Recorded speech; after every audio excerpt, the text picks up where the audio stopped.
হ্যাঁ মা, এবার সরস্বতী পুজোয় বাড়ি যেতে পারি তাই কি হয়েছে, এবার কালী পুজো ঠিকই বাড়ি যাবো। মা, আমি তোমাকে পরে ফোন করছি। এখানে কিছু একটা গন্ডগোল আছে, ব্যাপারটা আমাকে দেখতে হবে। রাফিক, এরকমই আওয়াজ করতে থাক, আওয়াজ শুনে ফজি এখানে নিশ্চয় আসবে। ঠিক আছে ভাইজান, ফজি এখানে আসলে ওকে আমরা মেনে দেবো।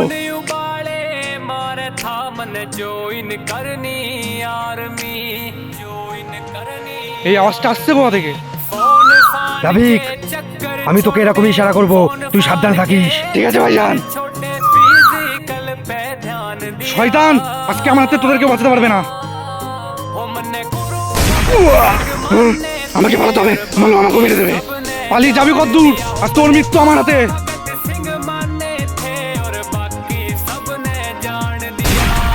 বন্ধুরা, ভিডিওটি ভালো লেগে থাকলে একটি লাইক অবশ্যই করে যাবেন।